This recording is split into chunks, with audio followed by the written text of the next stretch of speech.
previous class we have seen the concepts and applications of Ampere's law. सारा formula को एक बार लिख देंगे. क्वेश्चन आता है कि state and explain Ampere's law. ये आता है क्वेश्चन जो कि 2 मार्क का होता है. 3 या 4 मार्क में आता है derive expressions for magnetic field due to a straight current carrying conductor. ठीक है. And solenoid. इतने सारा डेरिवेशन में सोलेनॉइड और स्ट्रेट करंट कैरिंग कंडक्टर का मैग्नेटिक फील्ड निकालने के लिए आता है. CHSE वालों का सोलेनॉइड के लिए ज़्यादा आता है और CBSE वालों का स्ट्रेट कंडक्टर उसके लिए आता है. तो थोड़ा सा सारा फॉर्मूला को एक बार देख लेंगे और आगे बढ़ जाएंगे. ठीक है. टू एंड दिस आर्टिकल हम लोग देखे हैं कि पहला हुआ कि एम्पियर्स लॉ क्या था. एम्पियर्स लॉ कहता है B डॉट dl का close loop integration is representing mu times the current associated with the close loop.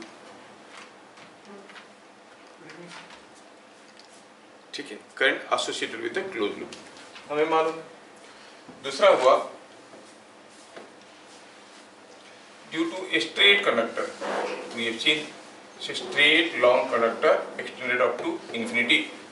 If a current I is passing through it, then at a distance r from the conductor, यहाँ से r distance में, यहाँ से जो r distance में magnetic field बनेगा वो magnetic field क्या था? B at point P, it was mu I by 2 pi r. इसके रिलेटेड और भी चीजें देखे थे कि अगर ये एम्पियर्स लॉ से निकला था और इससे ये निकल गया था कि अगर कोई स्ट्रेट कंडक्टर है, लॉन्ग कंडक्टर है, but you are at one end of the conductor, तो P पॉइंट में मैग्नेटिक फील्ड बनता था mu I by 4 pi r, है ना. और देखे थे ये जनरल फॉर्मूला जिसको हम लोग डिराइव नहीं किए थे और हम बोले थे कि आप इसको याद रखना. कोई एक कंडक्टर है, फाइनाइट लेंथ का कंडक्टर है, this is for entrance point of view. अगर ये पॉइंट में जो कि यहाँ से r डिस्टेंस में है, इसके लिए मैग्नेटिक फील्ड निकालना है, तो क्या करते थे हम लोग? We join the point of concern to the ends of this current carrying conductor. ये हुआ एक एंड को जोड़े, ये हुआ एक एंड को जोड़े. Suppose the angles are alpha and beta, then at point P the magnetic field शायद आपको याद होगा, it was mu I by 4 pi r 4 into cos alpha plus cos beta. काफी बुक्स में ये वाला फॉर्मूला दिया है और sine alpha plus sine beta लिखा है, वो भी सही है. ध्यान से देखोगे तो मैं ये एंगल को अल्फा, एंगल को बीटा लिया हूँ, वो लोग ये एंगल को अल्फा, ठीक है ना, वो लोग ये एंगल को अल्फा और ये एंगल को बीटा लिए हैं, तो उनके हिसाब से ये sign alpha plus sine beta होता है. ये मत सोचने कि सर ने cos alpha plus cos beta बताया, बुक में sign alpha plus sine beta लिखा है. ठीक है. फिर एम्पियर्स लॉ का अदर एप्लीकेशन में हम लोग देखे कि solenoid is nothing but a electromagnet, and if there are n turns and suppose the length is L, then the magnetic field at the center B, it is filled at center, filled at center is nothing but mu n I by L, and you write it mu 0 rather for air core, मतलब core में कोई चीज नहीं है. और अगर इसमें हम कोई मैग्नेटिक मटेरियल घुसेड़ देते हैं, suppose this is what is the solenoid, and आप इसके अंदर कोई एक मैग्नेटिक मटेरियल का कोर को डाल देते हो। Suppose I take a iron bar and insert into it. ये एक आयरन बार है। In that case B at the center was mu0 into mu r n I by L। L है total length of the conductor, total length of the solenoid. ये हम लोग देखे थे। क्यों बताया? क्योंकि एक क्वेश्चन भी आया है दोनों ही बोर्ड में, CSSE वालों का, CBSE वालों का, कि एक एयर कोयर सोलेनॉइड था, magnetic field at the centre was B। If iron bar with relative permeability mu r is inserted into it, what will be the magnetic field, और magnetic field at the center will increase or decrease, तो mu r times हो जाएगा। ठीक है। और इसमें हम देखे थे एडिशनली कि the phase carrying an anti-clockwise current behaves as a north pole and the phase carrying a clockwise current behaves as a south pole। Last video को आप लोगों को रेफर कर लेना चाहिए। जब भी आप क्लास में आते हैं उससे पहले कम से कम 2x स्पीड में वो वीडियो को देख लोगे तो लास्ट क्लास की पढ़ाई ताज़ा हो जाएगा। नहीं?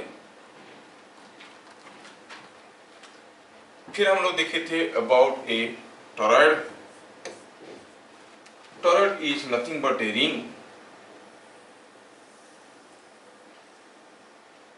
On which A coil is wound. Torrid के केस में हम लोग देखे हैं कि इसके ऊपर ऐसा ऐसा ऐसा ऐसा कॉइल वुंड होता है, कहीं इधर से जाता है, इधर से निकलता है। टॉरॉइड के केस में हम लोग देखे कि B that is filled in the core was mu I by 2 pi r। ध्यान रहे r was mean radius। Previous class हम लोग ये सारा चीज देख चुके हैं। मीन रेडियस मतलब यहां से यहां तक का डिस्टेंस, मीन रेडियस नहीं। और हम लोग देखे थे क्या, ये बताया इसलिए क्योंकि इसका डेरिवेशन सिंपल है, फिर भी किसी बोर्ड एग्जाम में कभी आया नहीं, बट एंट्रेंस में सीधा फॉर्मूला पूछा गया था, what is the formula for magnetic field in the core of A torrid. तो आप देख लो इसको। फिर हम लोग देखे थे B due to a thick straight current carrying conductor, current carrying conductor। आप लोगों को तो सब कुछ आता है सिवाय एक चीज छोड़ के, नहीं? कौन सा चीज?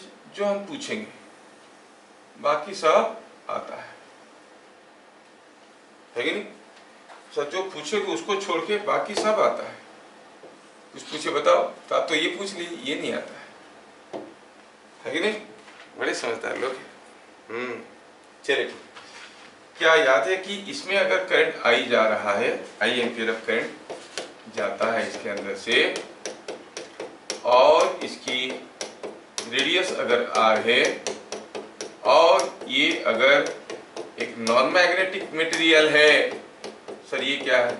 नॉन मैग्नेटिक मटेरियल मतलब that material which is not affected by an external magnetic field. जो मटेरियल मैग्नेटिक फील्ड में अफेक्टेड हो जाता है उसको मैग्नेटिक मटेरियल कहते हैं। वो तीन किस्म के होते हैं, फेरोमैग्नेटिक, पैरामैग्नेटिक, डायमैग्नेटिक, ऐसे करके। तो आपने तो पढ़ा नहीं? हाँ, नहीं पढ़ा, पढ़ाएंगे उसको। मैग्नेटिक मटेरियल से एक आर्टिकल है हम लोगों का, पढ़ेंगे। अगर एक नॉन मैग्नेटिक मटेरियल है तो यहाँ पर B का वैल्यू क्या होता है? It is mu I x by 2 pi r square. r क्या है? r is the radius। This is the radius of the conductor। This is thick conductor carrying current, some I ampere current is passing। ये कहाँ होता है? For x less than r and for x greater than equal to r it was mu I by 2 pi x। ठीक है, यहाँ से x distance में क्या हो म्यू आई बाई 2πx। ये जो फॉर्मूला था ये फॉर्मूला सिमिलर है जैसे हम पहले केस में भी किए थे, इसमें भी था म्यू आई बाई 2πr, मतलब r डिस्टेंस में था।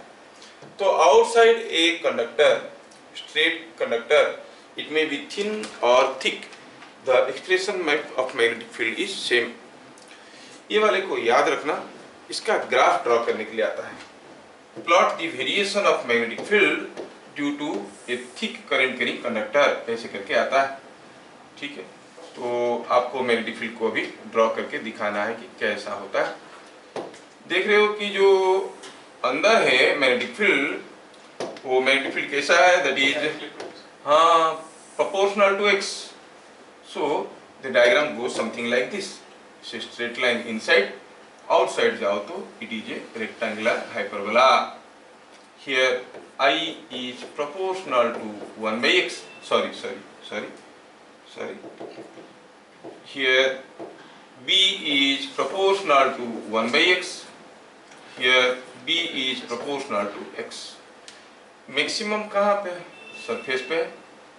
So the maximum magnetic field produced by a thick conductor is on the surface, which is mu I by 2 pi r। x के जगह r डालो इसमें या फिर इसमें, कोई फर्क नहीं पड़ता है। सर जब x less than equal to r है, भी ये फॉर्मूला है, x more than equal to ये फॉर्मूला है। अगर इक्वल टू है तो किसको लेंगे, ऊपर वाले को कि नीचे वाले को, किसी को भी ले लो। जब x is equal to r है डालो तो दोनों बराबर नहीं आ रहे हैं क्या? बराबर आ रहे हैं। So less than equal to, और ये मतलब this curve is a continuous one. आप जानते हो ना, left hand side right hand side limits match करेंगे तो कंटीन्यूअस करते हैं, curve is a continuous one. समझ में? Left hand limit right hand limit दोनों मैच करेंगे। ठीक है, तो ये ग्राफ हो गया ऐसे। तो इतना सारा फॉर्मूला हम देखें, इसके ऊपर डायरेक्ट क्वेश्चंस तो आते हैं स्ट्रेट कंडक्टर के ऊपर, जो हम लोग कर चुके हैं, रिंग के लिए हम कर चुके हैं। ठीक है, तो आज की क्लास को आगे बढ़ाते हैं, मैग्नेटिक फोर्स के बारे में देखते हैं। ठीक है,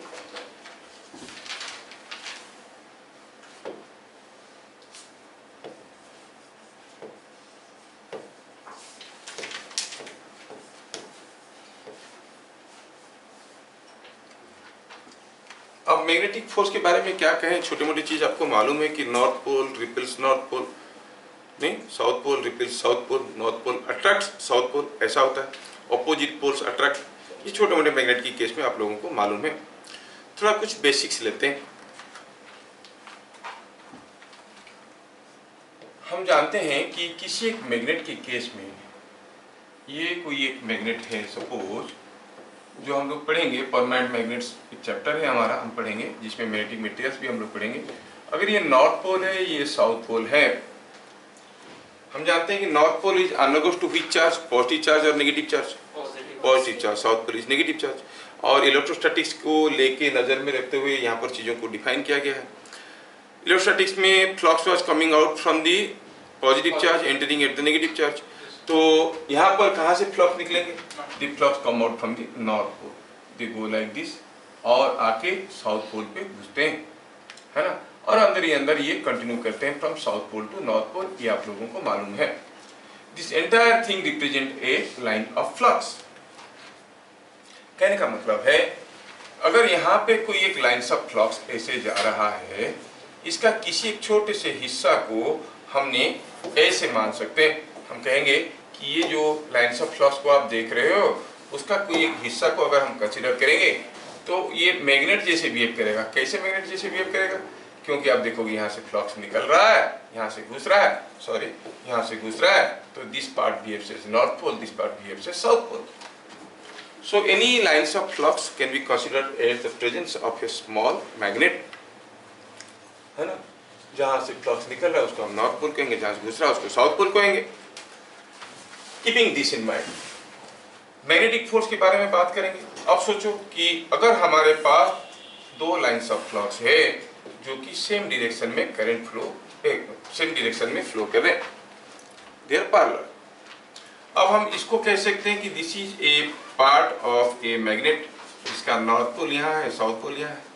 this is a part of a magnet जिसका नॉर्थ पोल यहाँ है, साउथ पोल यहाँ है।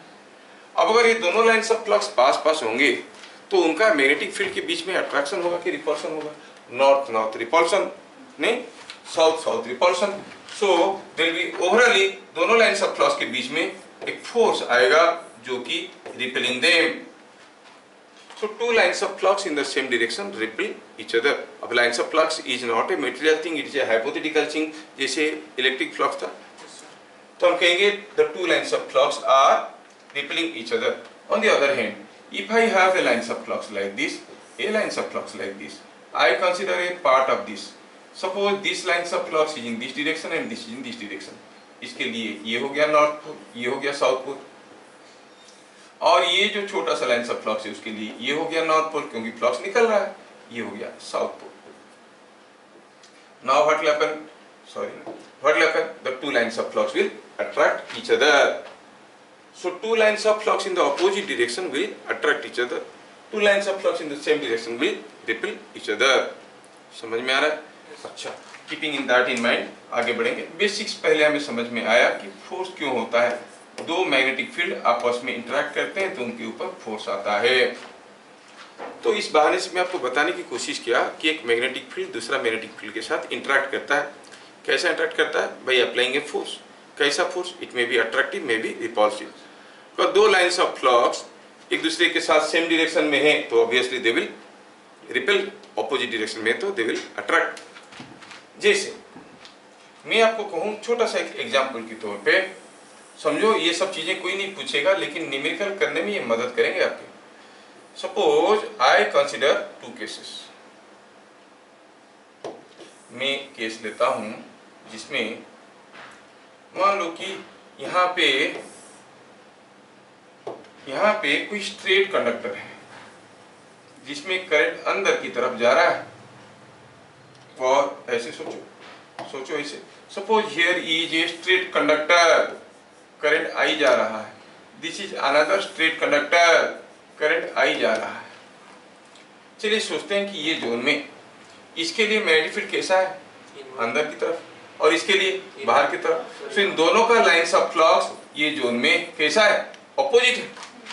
So those two lines of flux will attract each other. इसका मतलब हुआ अगर दोनों लाइंस ऑफ फ्लक्स एक दूसरे को अट्रैक्ट कर रहे हैं तो ये conductors will experience a force of attraction because they are producing the magnetic field. समझ में आ रहा है? When the currents are in the same direction the force is attractive. Current उल्टा हो जाएंगे तो फोर्स विल बी रिपल्सिव। समझ में आ रहा है? Two lines of flux in the same direction repel each other, two lines of flux in the opposite direction attract each other. Keeping all these things in mind हम आगे आगे चीजें देखेंगे और इसको लेके कुछ लॉ बनाया गया है ताकि आपको समझने के लिए आसान होगा।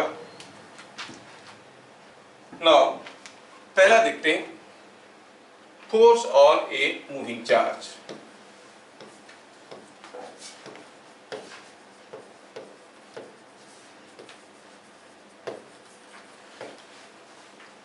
अगर हम किसी एक मैग्नेट के पास किसी एक चार्ज को लेके रखेंगे तो this will produce a static electric field, this is producing a static magnetic field, and to your interest there will be no interaction between them.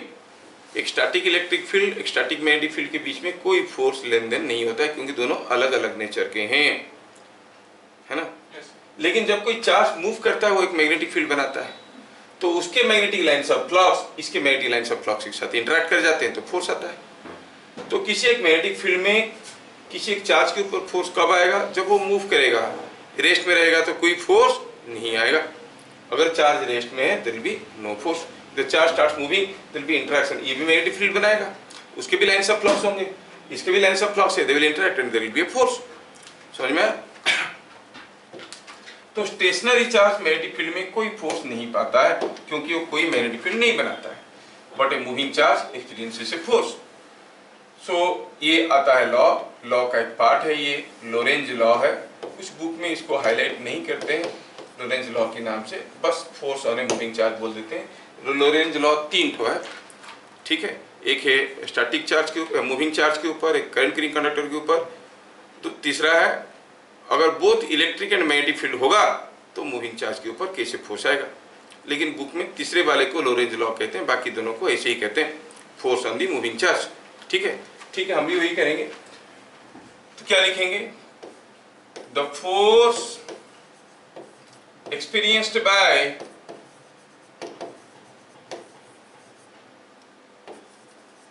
a moving charge in a magnetic field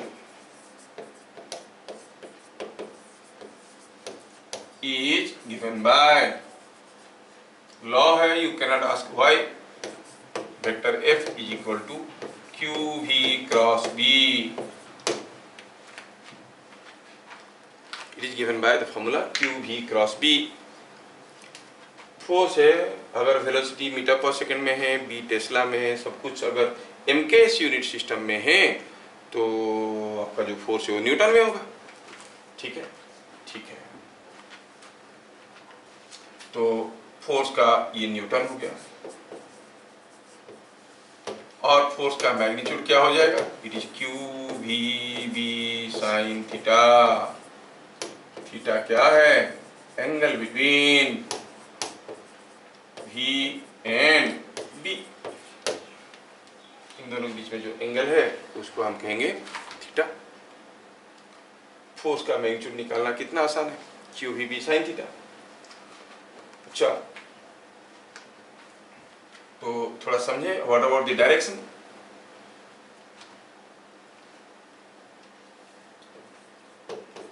direction of vector F is, देखो जब दो vector का cross product करते हैं, suppose A cross B is equal to C, समझ में आ रहा है कि ज्यादा चमक रहा है? समझ में आ रहा है? रिफ्लेक्शन तो नहीं हो रहा है? हाँ, कर्वेक्स सरफेस है, you will see minimized brain inside. ठीक है, तो direction of F is perpendicular to V and B, क्योंकि क्रॉस प्रोडक्ट है ना। अगर A cross B is equal to C, then C is perpendicular to A, perpendicular to B. So, perpendicular to plane of V and B,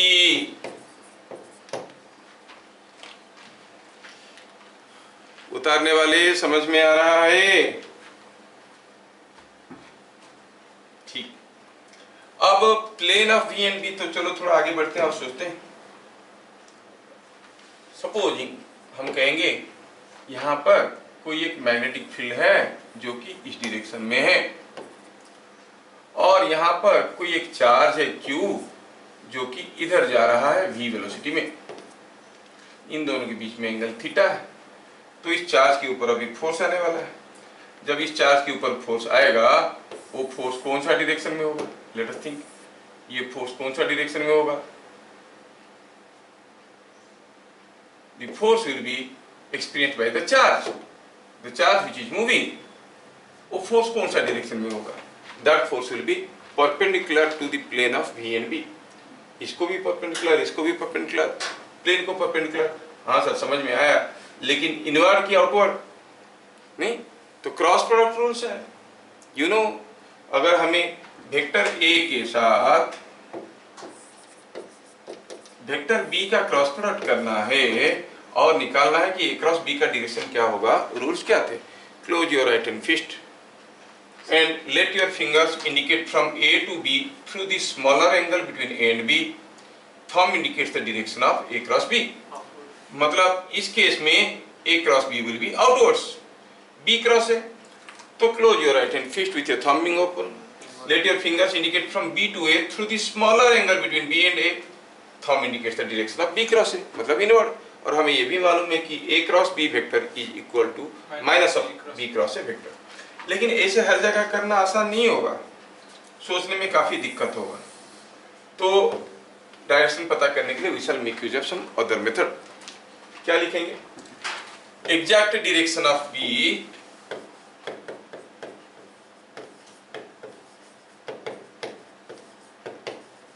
is given by, आप लोग बचपन में पढ़े होंगे एम्पियर्स रूल, ये सब फ्लेमिंग्स रूल, मैं वो सब रूल नहीं बताता। Given by right hand palm rule. मेरे को ये अच्छा लगता है, याद रखना काफी आसान है। ठीक है। Right hand palm rule, right hand palm rule क्या कहता है? When right hand palm is opened with fingers being stretched, खुला रखते हुए,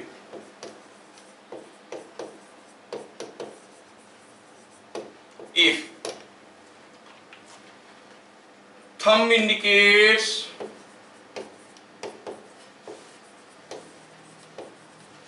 direction of velocity of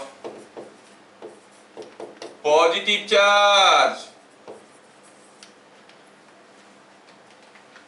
लिख लेते हैं फिर समझा देते हैं, and other fingers give direction of B, then the direction of force is normally or perpendicularly, normally coming out from palm, normally coming out from palm, palm से निकलता हुआ,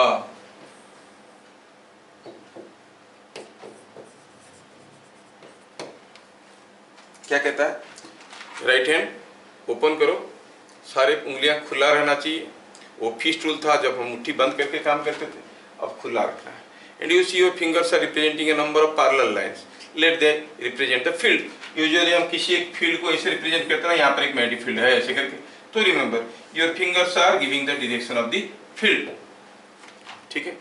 thumb is giving the direction of the velocity of positive charge. ये part को थोड़ा highlight करना चाहूंगा, positive charge, thumb indicates the velocity of positive charge, ठीक है। ये हो गया फील्ड, ये हो गया वेलोसिटी ऑफ पॉजिटिव चार्ज। तो फोर्स कैसे होगा?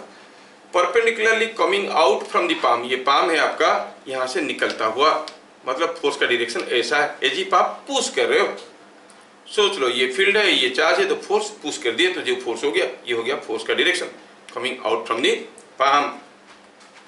जैसे ये मैग्नेटिक फील्ड है और ये थंब है जो कि वेलोसिटी ऑफ पॉजिटिव चार्ज दिखा रहा है, तो फोर्स कैसे होगा? इनवर्ड, ये इसको पुश कर रहा है। क्या मेरी बात समझ में आ रहा है? बेहतर समझने के लिए I can give you one more example. Supposing here is a magnetic field like this. ऐसा मैग्नेटिक फील्ड में सपोज यहाँ पर कोई एक प्लस q कूलम चार्ज जा रहा है इस डायरेक्शन में कुछ वेलोसिटी v में। मैं जानना चाहता हूं कि ये जो पॉजिटिव चार्ज है इसके ऊपर जो फोर्स आएगा वो कौन सा डायरेक्शन में आएगा। My fingers must indicate the direction of magnetic field. ये है मैग्नेटिक फील्ड का डायरेक्शन दिया है, मतलब इनवर्ड है, मैग्नेटिक फील्ड इनवर्ड है। I have to hold my fingers like this, thumb indicating the direction of velocity of positive charge. हाँ, thumb भी तो ऐसा है, तो फोर्स कैसे हुआ? Pushing force, push it. तो इसका मतलब the force will be like this. समझ में आया क्या? अगर मैं केस बदल देता हूं और कहता हूं कि यहां पर कोई मैग्नेटिक फील्ड है जो कि आउटवर्ड है, I am giving you separate example. और सपोज हम कहेंगे कि यहां पर कोई एक -q कूलम का चार्ज इधर को जा रहा है v वेलोसिटी में। मैं जानना चाहता हूं how will be the direction of force. समझ में आया? देखो फील्ड बाहर की तरफ है तो उंगलियां बाहर की तरफ की, और अगर ये पॉजिटिव चार्ज होता तो फोर्स कैसे होता? पुशिंग फोर्स नीचे की तरफ, लेकिन है ये नेगेटिव चार्ज तो होगा क्या? फोर्स ऊपर की तरफ। इसका मतलब ऐसा एक चार्ज ऐसे मूव करने से इस डायरेक्शन में फोर्स एक्सपीरियंस करेगा। क्या मेरी बात समझ में आ रहा है? हाँ? सोचो, तीसरा एग्जांपल देता हूं।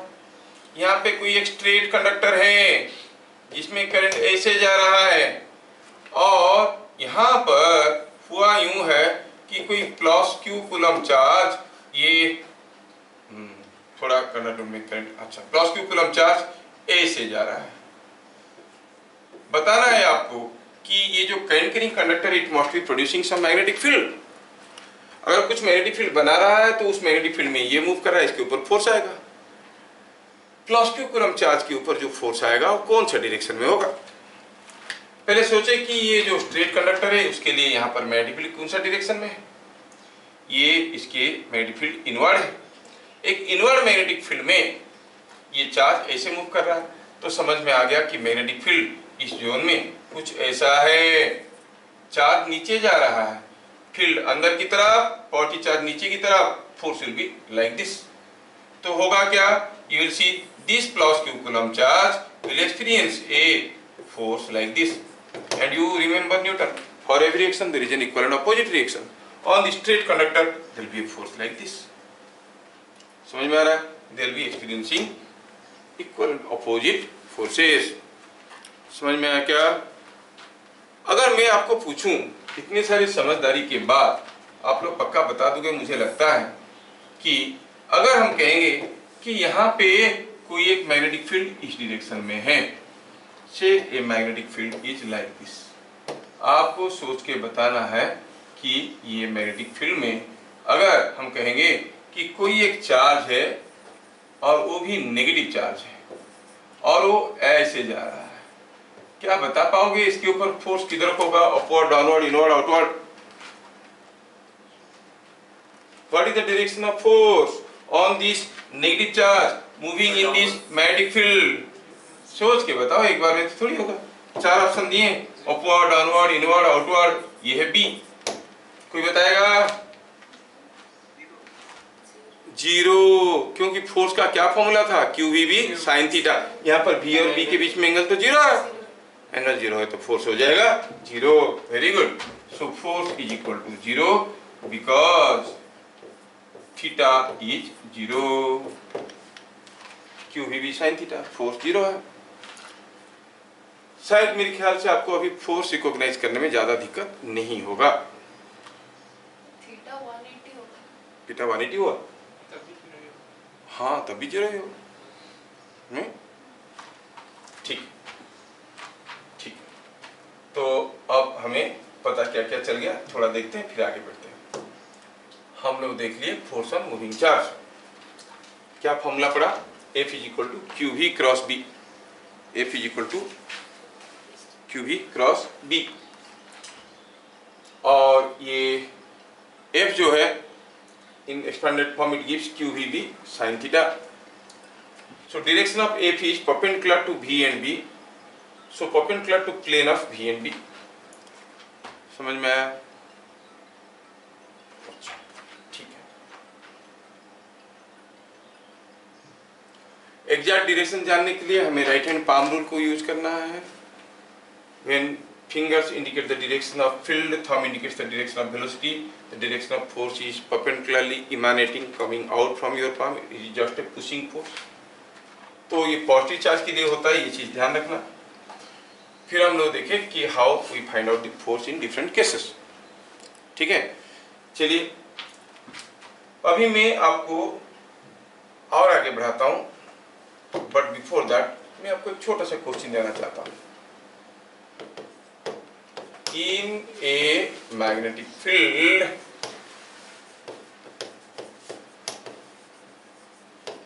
B is equal to 2I cap plus 3J cap Tesla. A charge of 20 microcoulomb moves with a velocity, moves with a velocity v is equal to I cap minus 4J cap meter per second. Find the force experienced by the charge. Charge के चलते क्या force आएगा। ठीक है, ये हमें निकालना है। what is the force explained by the charge? Force is a vector, तो आपको vectorial in terms of I cap J cap करके बताना है। चलिए शुरू करते हैं। सीधे सीधे फॉर्मूला है और आपको क्रॉस प्रोडक्ट का रूल्स मालूम है। आई क्रॉस जे आई कैप जे कैप के कैप का जो रिलेशन आई क्रॉस जे होता है के, जे क्रॉस के होता है आई, के क्रॉस आई होता है जे, और उल्टा जाओ तो नेगेटिव होता है। मतलब जे क्रॉस आई माइनस के, आई क्रॉस के माइनस जे, के क्रॉस जे माइनस आई।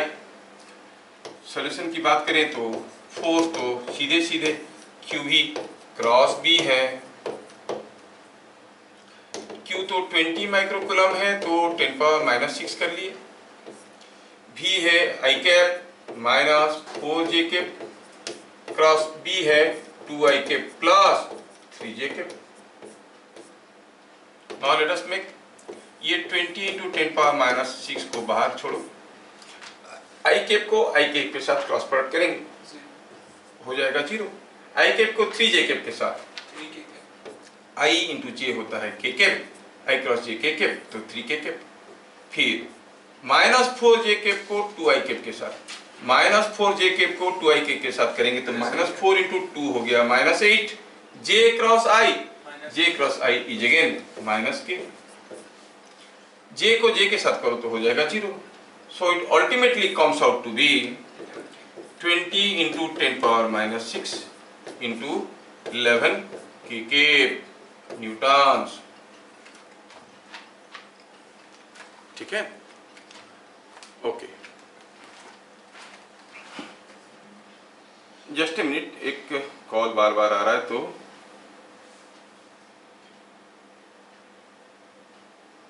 अटेंड कर लेते हैं।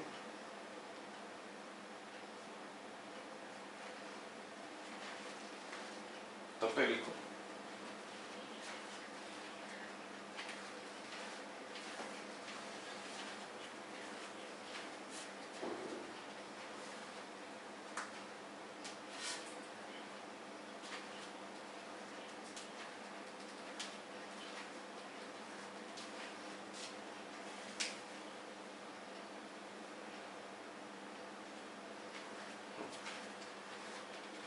ठीक है।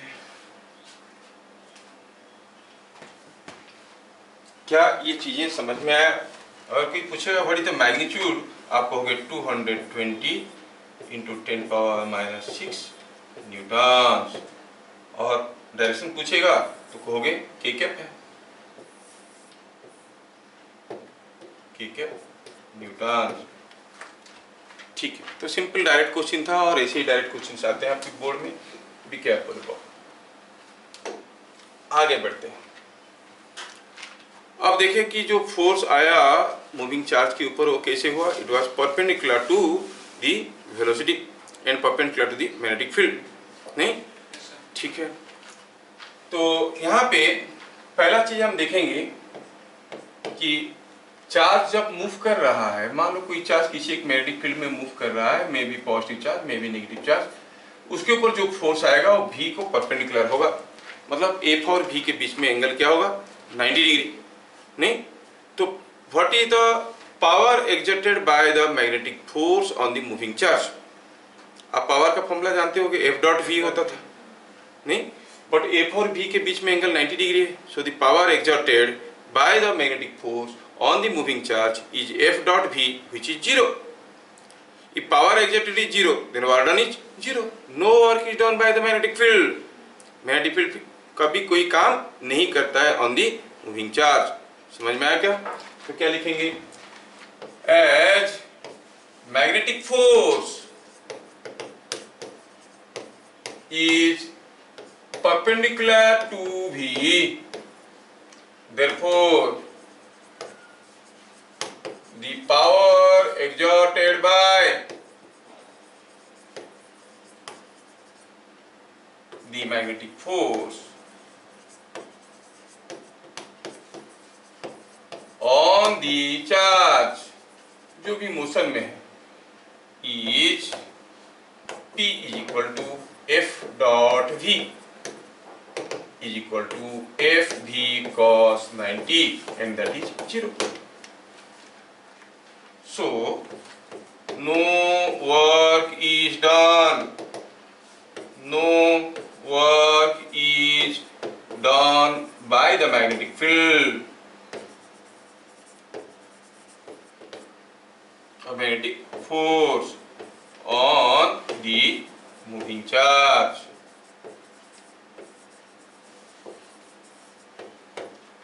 मैग्नेटिक फील्ड मूविंग चार्ज के ऊपर कोई वर्क नहीं करता है। हाँ, फोर्स आता है, डायरेक्शन बदलता है, मोमेंटम बदलता है, लेकिन वार्डन इज जीरो। समझ में आया क्या? इसका मतलब हमें वर्क एनर्जी थ्योरम भी बचपन में कभी क्लास 11 में पढ़े थे, जो लोग पास कर गए उनको मालूम होगा। क्या था? The total work done on a body is equal to the change in kinetic energy. If no work is done, no change in kinetic energy. So क्या लिखेंगे? सो whenever a charged particle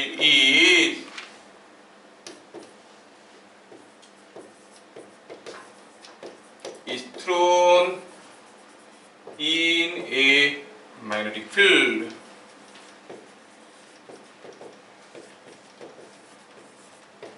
it moves with constant kinetic energy.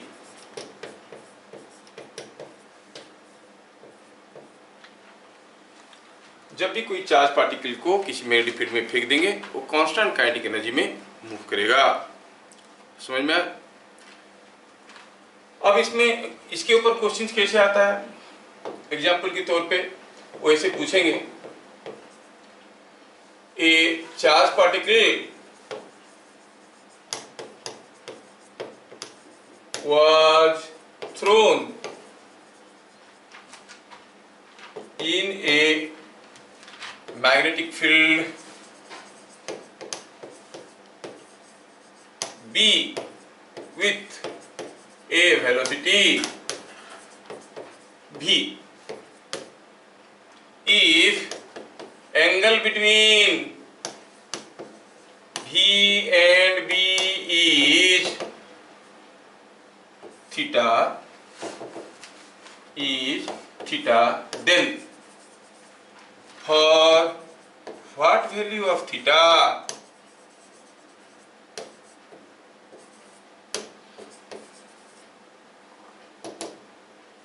bit number 1, the velocity remain constant.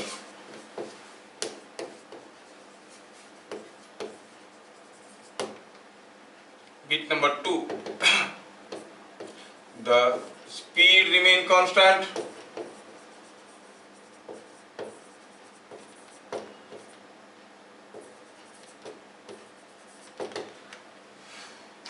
कोई एक magnetic field में कोई एक charge particle को फेंका गया, मैग्नेटिक फील्ड बी में चार्ज पार्टिकल को v वेलोसिटी में फेंका गया।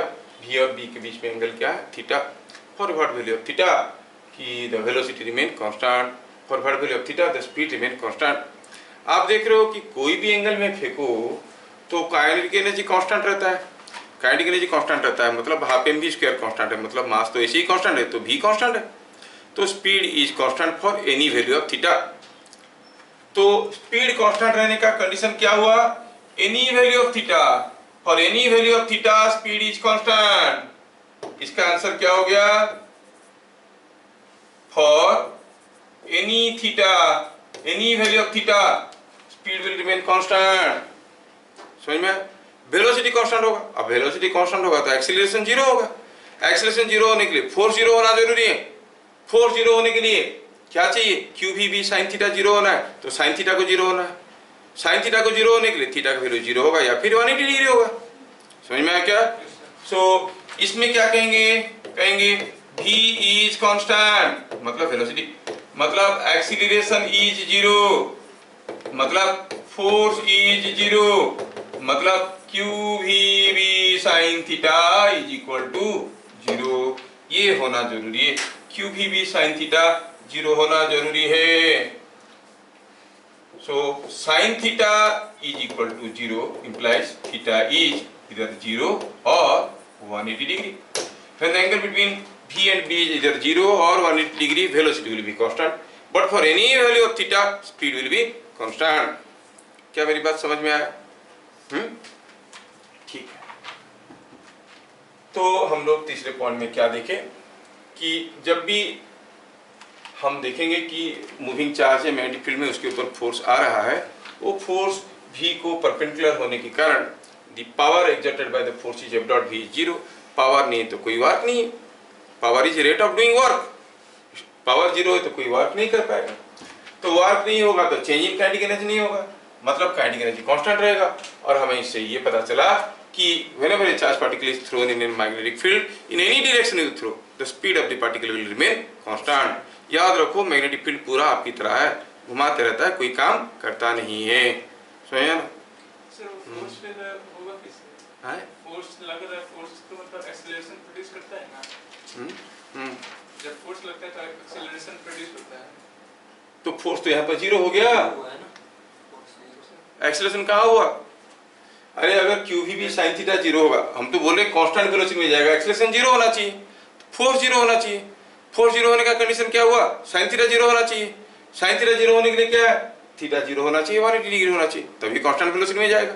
मतलब किसी मैग्नेटिक फील्ड में कोई चार्ज पार्टिकल को उसी डायरेक्शन में फेंक दोगे जिस डायरेक्शन में मैग्नेटिक फील्ड है, तो कांस्टेंट वेलोसिटी में जाएगा। ऑपोजिट डायरेक्शन में फेंक दोगे तभी कांस्टेंट वेलोसिटी में जाएगा। किसी तीसरे डायरेक्शन में फेंक दिए तो ये उसका डायरेक्शन, उसके ऊपर फोर्स आएगा। समझ में? फोर्स आएगा तभी वेलोसिटी बदलेगा। बोले कांस्टेंट वेलोसिटी में जाने का कंडीशन क्या है? फोर्स जीरो होना जरूरी है। क्या बातें समझ में आ रहा है कि कंफ्यूजिंग लग रहा है? B क्रॉस B तो हमेशा फोर्स का परपेंडिकुलर, मतलब B और B दोनों तो क्रॉस प्रोडक्ट अगर उसका निकलता है तो दोनों तो परपेंडिकुलर होता है दोनों का। तो कौन दोनों? V एंड F परपेंडिकुलर होते हैं। यस सर, तो पावर जीरो हो जाएगा हर कंडीशन में। हर कंडीशन में, किसी भी केस में पावर तो हरदम जीरो है। Power is always zero.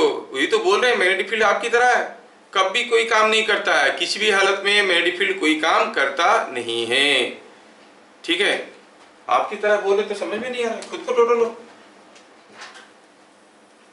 तुम लोगों को तो सब कुछ मालूम है सिवाय एक चीज का, वो क्या? कटप्पा बाहुबली को क्यों मारा, इसी के पीछे लगे रहते हैं। पता चला फिजिक्स इधर डूब गए। आया समझ में? जब भी कोई चार्ज पार्टिकल मैग्नेटिक फील्ड में मूव करेगा, मैग्नेटिक फील्ड के चलते जो फोर्स होगा वो कभी भी कोई काम नहीं करता। No work is done under any condition. कैसा भी सिचुएशन हो जाए मैग्नेटिक फील्ड के चलते कोई काम नहीं होगा। ये बहुत ही इंपॉर्टेंट स्टेटमेंट है। अच्छा, now let us go for the next point, point number 4। As F is perpendicular to V, ये भी तो समझ में आया कि F is perpendicular to V, क्योंकि F is equal to QV cross B है। As F is perpendicular to V, सोचो तो कोई बॉडी के ऊपर अगर एक फोर्स आएगा, ये कोई एक बॉडी है, ये ऐसा मूव कर रहा है, सपोज इसके ऊपर फोर्स आया परपेंडिकुलर टू दिस, ये बॉडी का कैसा मोशन करवाने की कोशिश करेगा? कौन सा मोशन में force is always perpendicular to velocity? वो सर्कुलर मोशन में centripetal force is always perpendicular to velocity. तो ये जो फोर्स है ये कोशिश करेगा इस बॉडी को सर्कुलर पाथ में घुमाने के लिए। ठीक है, this force always behaves as the centripetal force. Force always behaves as centripetal force. तो लिखें, क्या लिखेंगे? The magnetic force F behaves as centripetal force and tends to move the body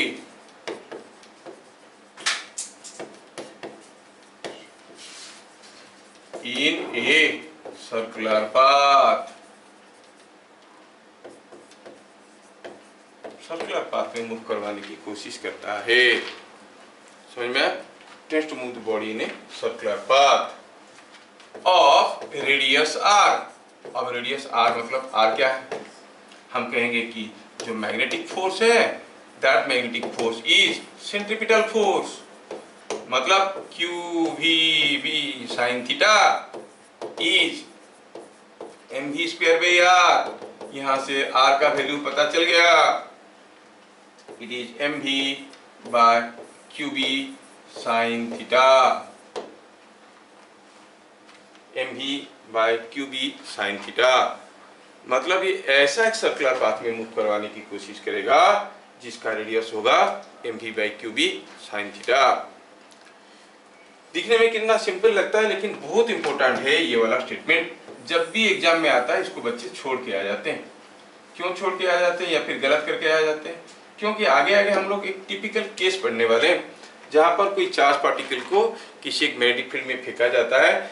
ऐसे फेंका जाता है कि V और B के बीच में एंगल 90 डिग्री होता है, परपेंडिकुलर करके फेंका जाता है और उसके ऊपर ढेर सारे एनालिसिस है।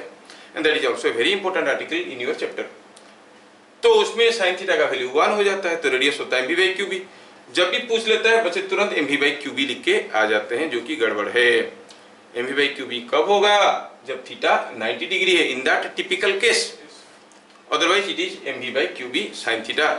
ध्यान दें कि MV by QB sine theta में थीटा क्या है? Theta is angle between yes V and B। It is more generalized formula, इसको याद रखना। क्या मेरी बात समझ में आएगा? ठीक है, ठीक है। तो हम लोग ढेर सारे केसेस करेंगे, but before that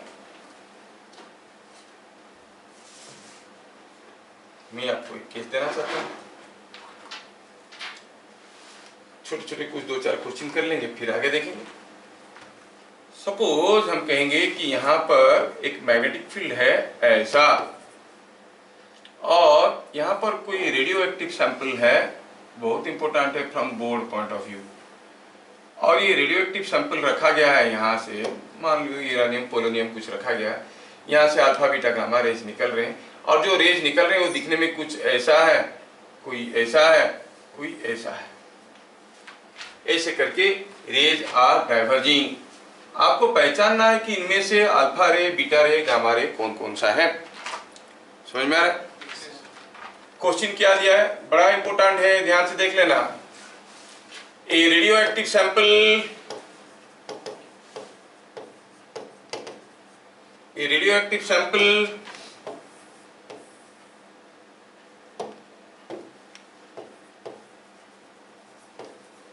is kept in a magnetic field as shown.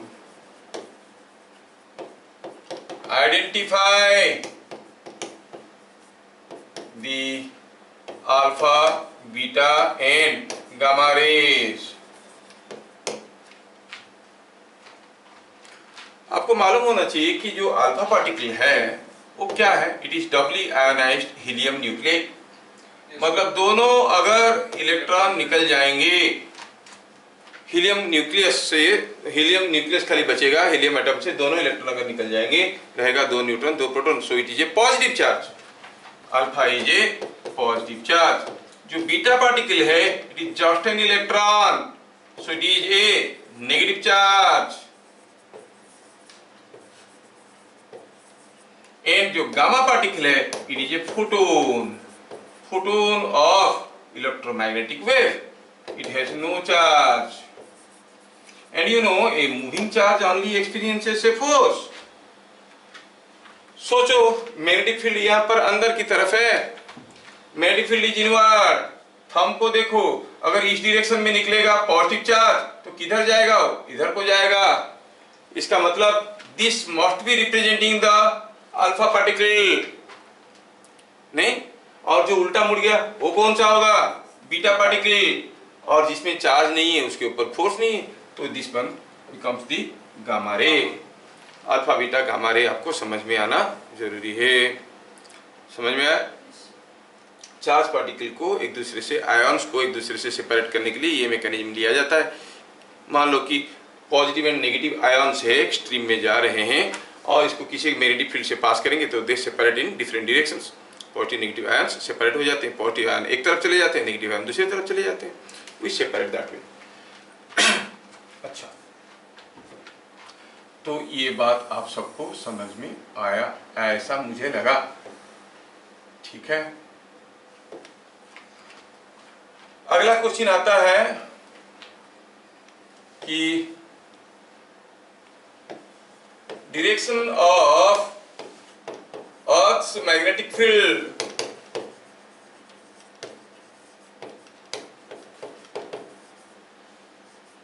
is from geometric south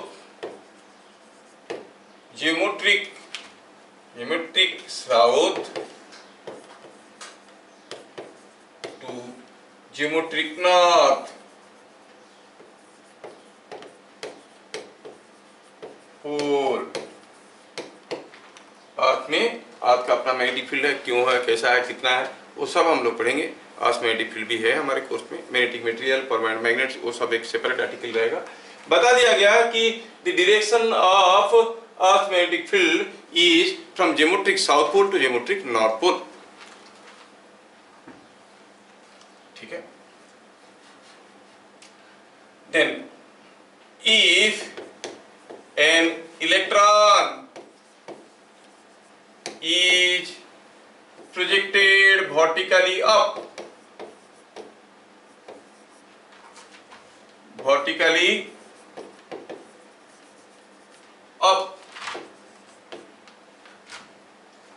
find to which direction it will bend, कौन सा डायरेक्शन को ये बेंड करेगा। ये एंट्रेंसेस में भी आ चुका है, बोर्ड में भी आ चुका है। ध्यान रहे कि ये हमारा अर्थ मैग्नेटिक फील्ड है, ये है ईस्ट, आप जानते हो, ये साउथ, ये वेस्ट, ये नॉर्थ और ये साउथ। दिया गया है कि अर्थ का जो मैग्नेटिक फील्ड है वो कुछ ऐसा है। ये हो गया direction of magnetic field from south to north. Electron को इजेक्ट किया गया है वर्टिकली अपवर्ड। क्या बता सकते हो बी और भी के बीच में क्या एंगल हुआ? कितना एंगल हुआ? वर्टिकली अपवर्ड फेंके, क्या ऐसे देख रहे हो? हाँ सर, वर्टिकली अपवर्ड फेंके तो बी और भी के बीच में तो एंगल 0 दिख रहा है। वो लड़का 90 डिग्री बोल रहा है, तुमको भी 0 दिख रहा है क्या? वर्टिकली अपवर्ड का मतलब, अरे यहाँ पे ये मान लो ये ईस्ट है, ये ईस्ट है, वेस्ट है, नॉर्थ है, साउथ है, तो वर्टिकली अपवर्ड मतलब ऐसे ना, मतलब यहां से इलेक्ट्रॉन को फेंका गया कैसे? बाहर की तरफ, that is called vertically upward. ऐसे नहीं, ये तो नॉर्थ की तरफ हो गया। नॉर्थ की तरफ कोई चीज फेंकोगे तो उसको वर्टिकली अपवर्ड थोड़ी कहो, तो ऐसा फेंका गया। सोचो इलेक्ट्रॉन बाहर आ रहा है, मैग्नेटिक फील्ड ऐसा है, magnetic field is in the direction of fingers, thumb indicates the velocity of positive charge. अगर पॉजिटिव चार्ज होता तो फोर्स इधर को होता, लेकिन electron is a negative charge, तो फोर्स किधर को होगा? इधर को होगा। That means towards east. आपको कोई एक्सप्लेनेशन नहीं निकला होगा, सिंगल वर्ड में आंसर निकला होगा, टुवर्ड्स ईस्ट। समझ में आया? तो क्या लिखेंगे सॉल्यूशन में? Force will be towards east. तो ईस्ट की तरफ फोर्स आएगा तो वर्टिकली फेंका हुआ चीज ईस्ट की तरफ बेंड कर जाए, बेंड टुवर्ड्स ईस्ट। बात समझ में आया क्या? हाँ, तो ये electron will bend towards east. बढ़िया बढ़िया, समझते हो तुम लोग, बोल नहीं पाते हो बात अलग है, लेकिन समझते हो। कहते हैं कि समझदार को इशारा काफी होता है।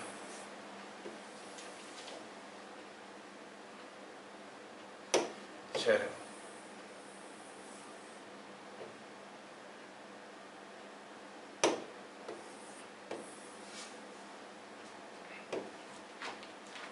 ऐसा समझ में? अच्छा,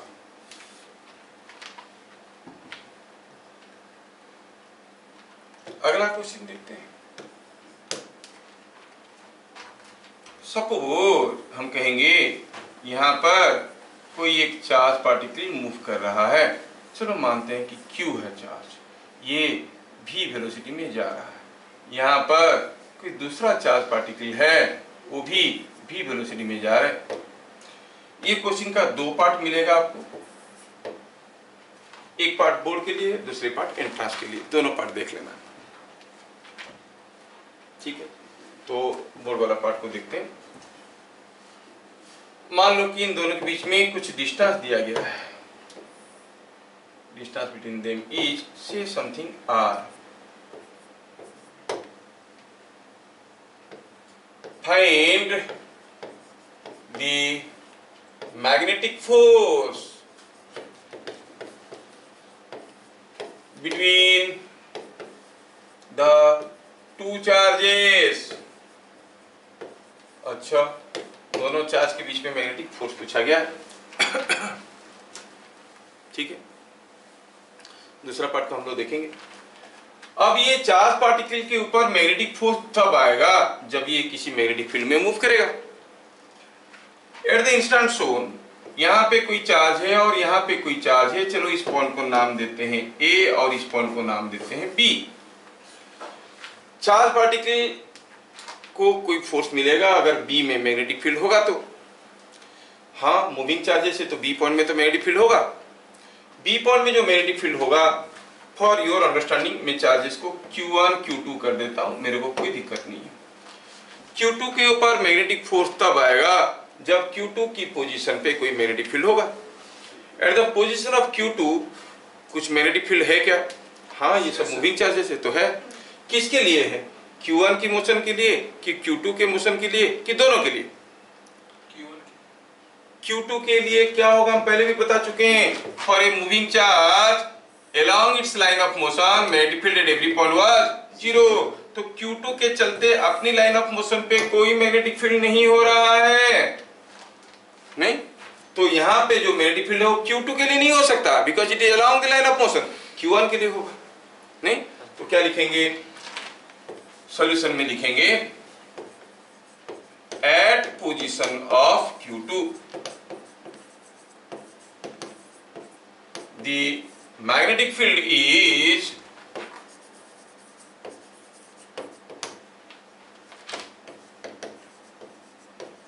due to, क्या लिखेंगे? Q1 और Q2, only Q1, नहीं। और वो मैग्नेटिक फील्ड कितना है? B एट पॉइंट B कितना है आपको मालूम है? Mu Q V sine theta by 4 pi R square. भूल गए क्या?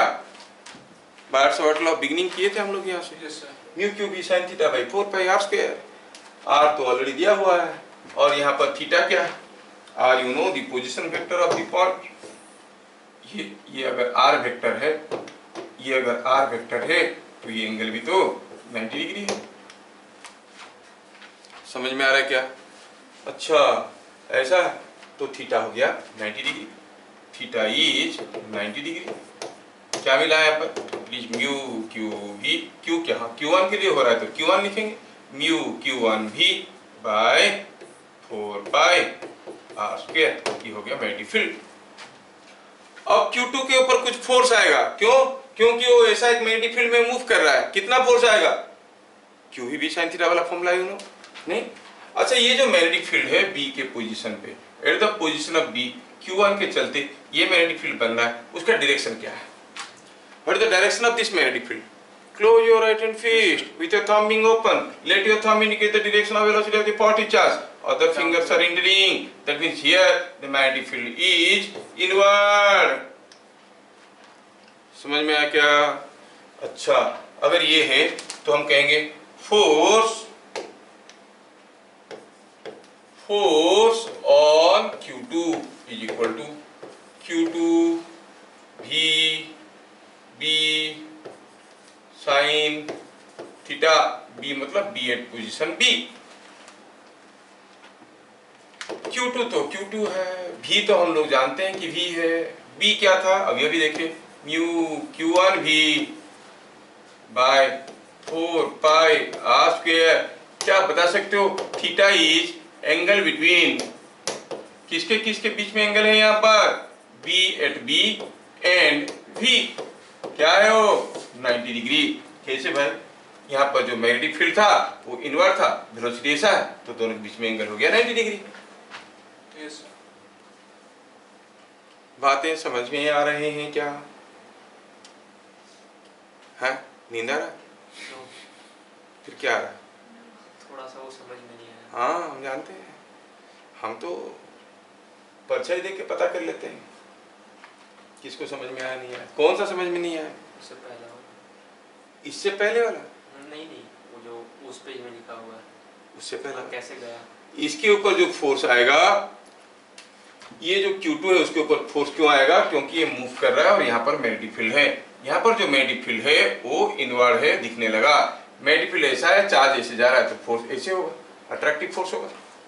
और जो फील्ड है और वेलोसिटी उनके बीच में एंगल क्या है? 90 डिग्री, नहीं? तो इसीलिए यहाँ पर ये एंगल बन गया 90 डिग्री। तो ये बन गया 30। सिंप्लीफाई करो, is mu Q1 Q2 v square by 4 pi r square. और ये जो फोर्स हुआ ये अट्रैक्टिव हुआ कि रिपल्सिव हुआ? देखो अब यहाँ पे मैग्नेटिक फील्ड अंदर की तरफ है, वेलोसिटी ऊपर की तरफ है, तो फोर्स तो इधर को हुआ, द फोर्स इज अट्रैक्टिव, नहीं? तो for every reaction there is an equivalent opposite reaction. If you attract someone, he और she will also attract you, नहीं? तो इसमें क्या हो गया आपको? तो ये फोर्स हो गया attractive. This is the expression of the force. So when the two charged particles are thrown in the same direction, the force is attractive. समझ में आया? मतलब अगर चार्ज पार्टिकल ऐसे जा रहा है, मान लो कि ये प्लस Q है और ये भी एक प्लस Q है और ये ऐसे जा रहा है, तो फोर्स विल बी अट्रैक्टिव। अगर हम कहेंगे यहाँ पर एक प्लस Q कूलम चार्ज ऐसे जा रहा है और कोई माइनस Q कूलम चार्ज ऐसे जा रहा है, अब फोर्स कैसे होगा? फोर्स कैसे होगा? रिपल्सिव, है कि नहीं? क्योंकि अब इसके लिए तो मैग्नेटिक फील्ड वही रहा, लेकिन वेलोसिटी उल्टा हो गया, तो फोर्स इधर को हो जाएगा, फोर्स विल बी रिपल्सिव। और अगर हम कहेंगे कि यहाँ पर कोई एक प्लस Q कूलम चार्ज इधर जा रहा है और एक प्लस Q कूलम चार्ज इधर जा रहा है, तो फोर्स क्या होगा? अट्रैक्टिव और रिपल्सिव। सोचो, इसके लिए यहाँ पे मैग्नेटिक फील्ड इनवर्ड हुआ और ये शायद तो फोर्स विल बी रिपल्सिव। इस केस में भी फोर्स होगा रिपल्सिव। Is that clear? है ना? तो केस देख के आपको समझ में आ जाना चाहिए कि ये फोर्स अट्रैक्टिव होने वाला है कि रिपल्सिव होने वाला है। समझ में आ गया तो अच्छी बात है, नहीं तो बस 1-2 मार्क कटेंगे, क्या फर्क पड़ता है? ठीक है। और दूसरा क्वेश्चन आता है ऐसे, two positive charges were thrown in same direction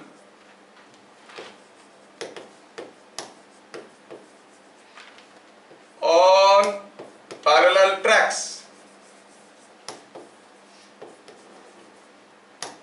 What is nature of, मतलब अट्रैक्टिव और रिपल्सिव बताना है, अट्रैक्टिव और repulsive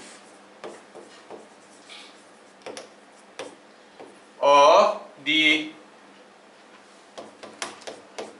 magnetic force between them, the electric force between them,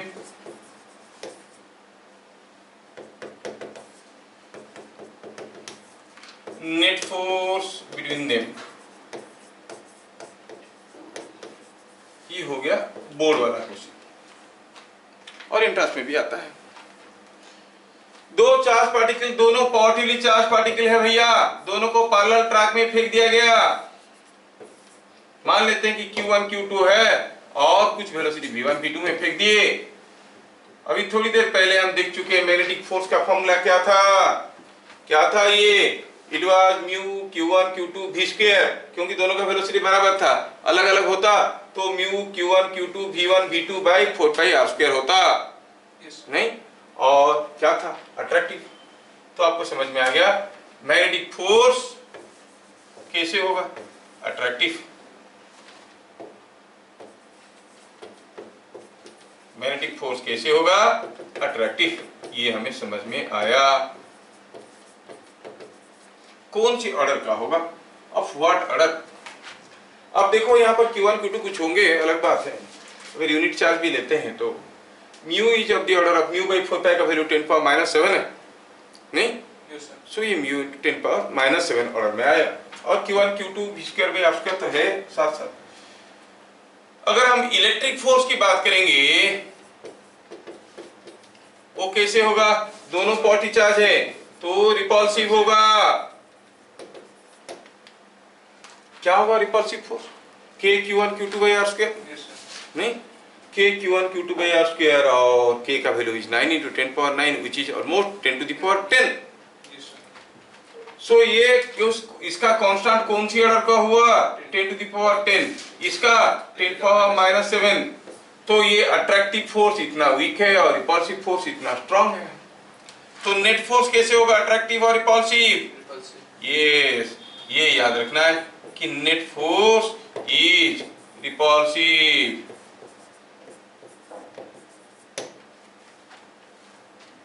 net force कैसे होगा? रिपल्सिव होगा। समझ में आया?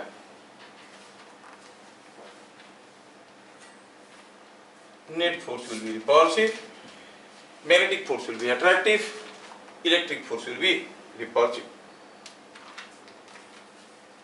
Is it understood? ठीक है।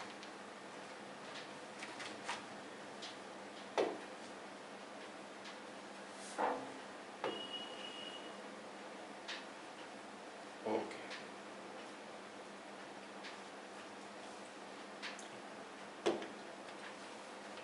तो हम लोग समझ गए कि कोई मूविंग चार्ज मैग्नेटिक फील्ड में फोर्स क्यों पाता है, क्योंकि moving charge produce magnetic field, इसलिए फोर्स पाता है।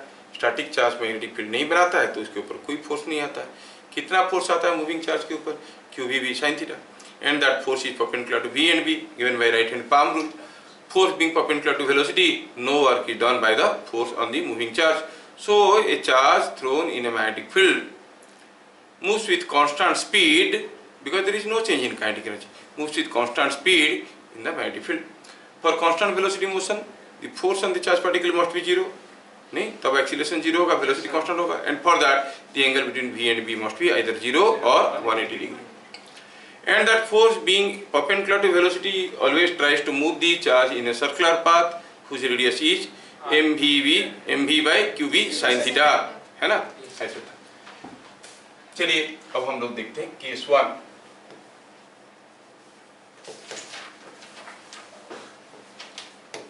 A charged particle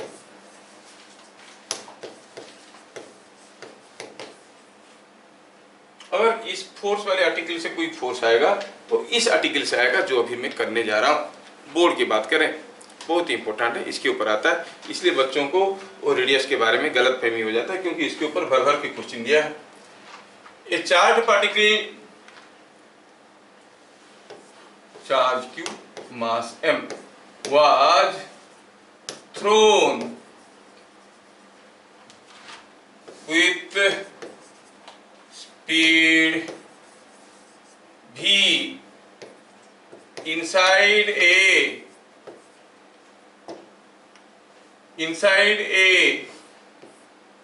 uniform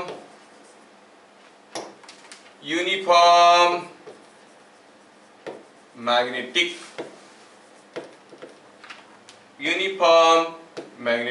field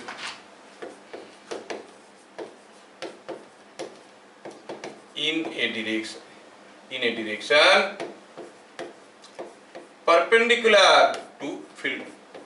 ये पूरा चीज को अदरवाइज लिखते हैं हम लोग इन ए ट्रांसवर्स मैग्नेटिक फील्ड, मतलब B और V के बीच में एंगल 90 डिग्री है।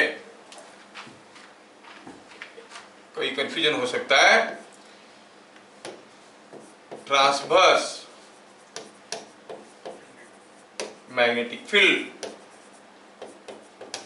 मतलब V and B are perpendicular. यहाँ पर भी बात हुई है, V and B के बीच में, इसका मतलब हुआ V is perpendicular to B। तो एग्जाम में अगर लैंग्वेज बदल जाएगा हो सकता है कि आप कंफ्यूज हो जाओगे, इसलिए बता दिया। इसमें ध्यान रखना है कि the charge particle was earlier inside the magnetic field, magnetic field के अंदर था और फेंका गया। ये इनसाइड वाला पार्ट का इंपोर्टेंस समझ लेना, क्योंकि इसका अगले केस में मैं बताने वाला हूं। इनटू ए मैग्नेटिक फील्ड मतलब बाहर था, अब मैग्नेटिक फील्ड के अंदर फेंका गया। Are you getting the difference? ये इनसाइड और इनटू में जमीन आसमान का अंतर हो जाएगा। तो कोई चार्ज पार्टिकल मैग्नेटिक फील्ड के अंदर था, ये इनसाइड वाले पार्ट को थोड़ा हाईलाइट कर देते हैं। इनसाइड, इसको आप अंडरलाइन करिए, क्योंकि अगले वाला जो होगा वो होगा इनटू ए मैग्नेटिक फील्ड, मतलब बाहर से अंदर फेंका गया। अब अंदर था, अंदर ही अंदर फेंका गया। What will happen? Here is a uniform magnetic field, call it P. Suppose here is a charge particle thrown with a velocity v. Charge particle के बारे में दिया गया है कि इसका चार्ज q है, मास m है। जैसे हम फेंके तुरंत इसके ऊपर मैग्नेटिक फोर्स आने लगेगा।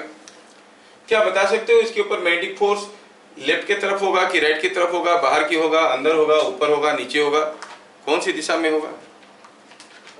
लड़कियां थोड़ा अपने हाथ खोलो।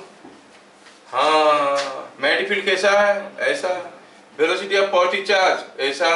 फोर्स कैसे आएगा? ऐसा।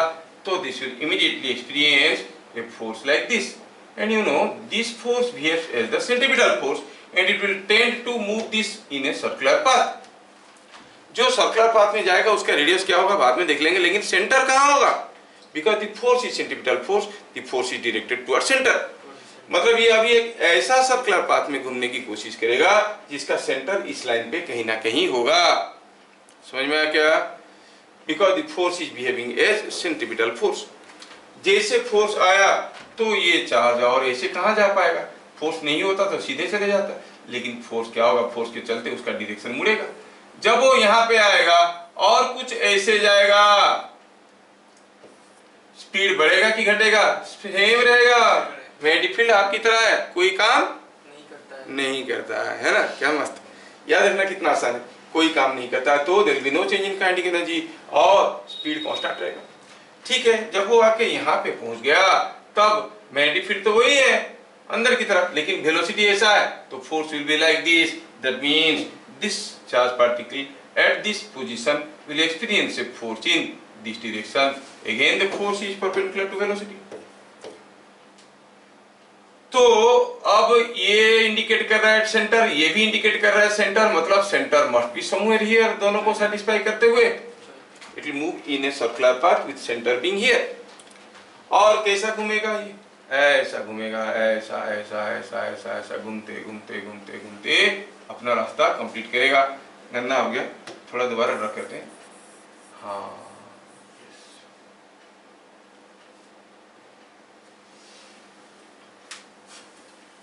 चलो इतना ही गोल बना सकता हूं मैं। जिनको और ज्यादा एक्सपीरियंस होगा एग्जाम में गोल पाने का, वो ज्यादा गोल कर पाएंगे। ठीक है, हाँ हो गया। तो ये ऐसा ही बन गया। Now it will move in a circular path. तो क्या क्या चीजें हम एक्सपीरियंस कर रहे हैं? पहला, as F is perpendicular to B, it moves in a circular path.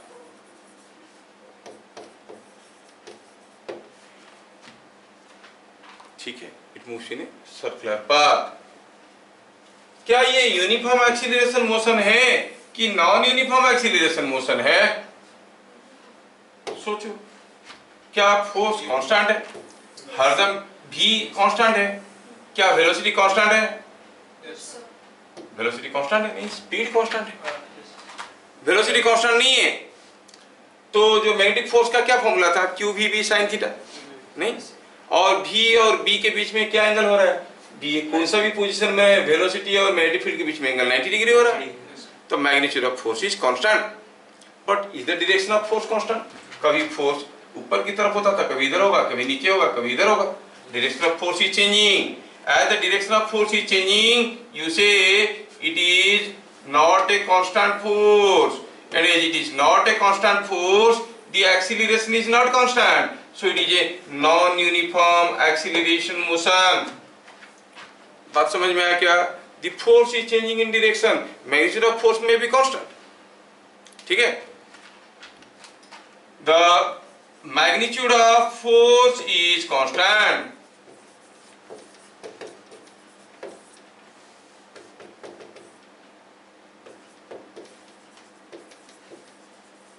But direction is changing. So acceleration, force by mass, is not constant. It is a non-uniform acceleration motion. हो सकता है कि magnitude of acceleration constant है क्योंकि force का magnitude constant है, लेकिन force का डायरेक्शन बदल रहा है। समझ में आया? ठीक है। तीसरा,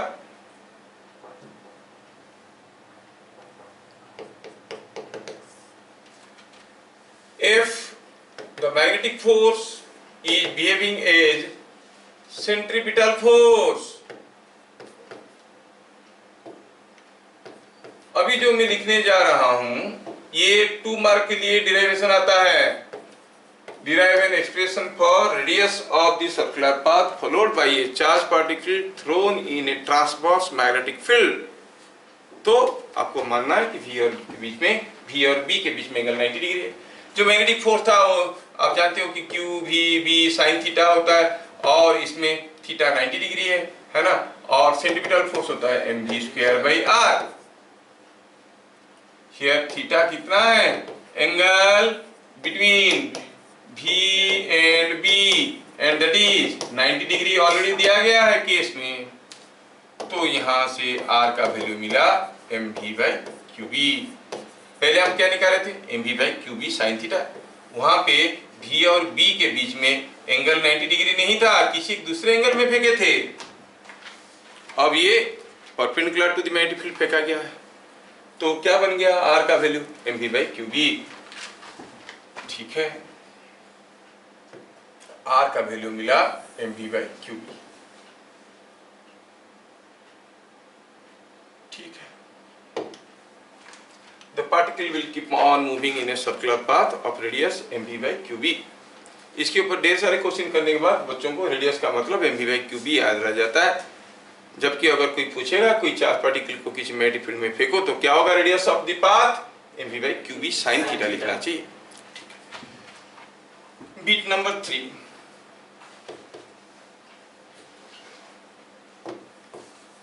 beat number 4, as F is perpendicular to V, no work is done by magnetic force। कैसे पता चला? अरे पावर 0 हुआ था। हाँ चलो ठीक है, दूसरे तरीके से सोचो, कोई चार्ज पार्टिकल ऐसे जा रहा है v वेलोसिटी में, फोर्स ऐसा आ रहा है over a small displacement ds। Displacement तो वेलोसिटी की डायरेक्शन में होगा, क्या होगा work done? f dot ds जो कि 0 है ना, तो हम कहेंगे work done is 0। No work is done by the magnetic force, so the particle moves with constant speed v in a circle of radius r is equal to mv/qb। कोई constant speed में घूम रहा है, उसका angular velocity क्या हो जाएगा? Angular velocity आप जानते हो, एंगुलर वेलोसिटी का फॉर्मूला v/r होता है। v/r करो तो क्या मिल गया? qb/m। समझ में आया क्या? Angular velocity qb/m। Very interesting है। अब कितना भी वेलोसिटी में फेंको, एंगुलर वेलोसिटी डिपेंड नहीं करता कितने जोर से फेंके हो। Keep on moving with constant angular velocity. ध्यान रखने वाली चीज हुआ कि angular velocity is independent of speed of throw. धीरे से फेंको, जितना एंगुलर वेलोसिटी में घूमेगा, जोर से फेंको उतनी ही एंगुलर वेलोसिटी में घूमेगा, बिकॉज क्यू बी एम के ऊपर डिपेंड करता है। समझ में आ रहा है क्या? ध्यान रखना है कि it is independent of we.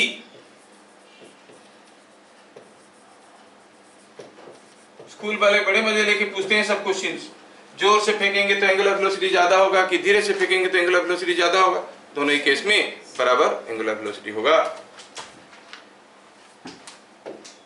Bit number 5, time period of revolution.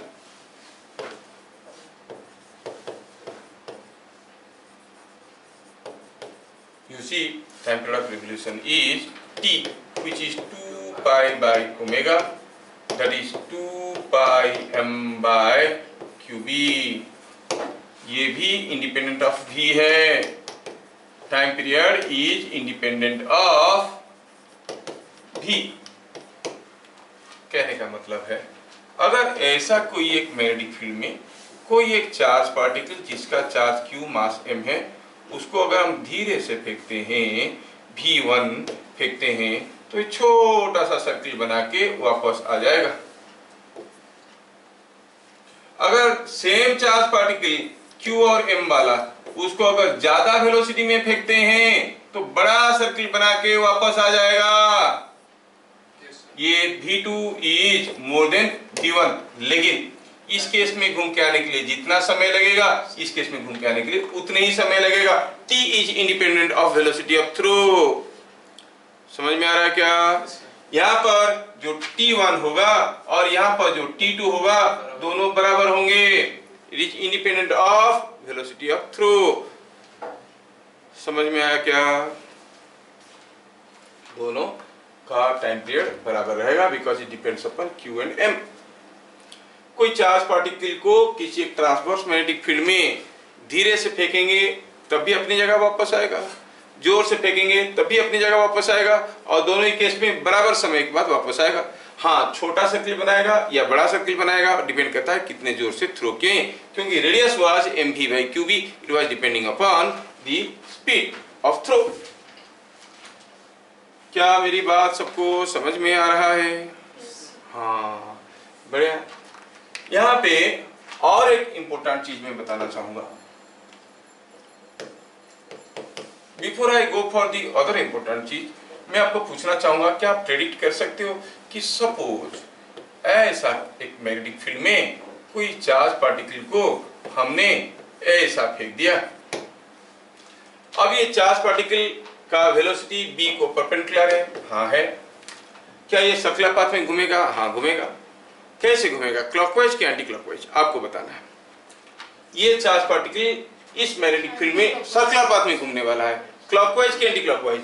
b अंदर की तरफ है, वेलोसिटी ऐसा है तो फोर्स इधर को होगा, इधर को होगा तो ये ऐसे घूम के ऐसे करके ऐसे आने लगेगा, तो ये घूमेगा एंटी क्लॉकवाइज।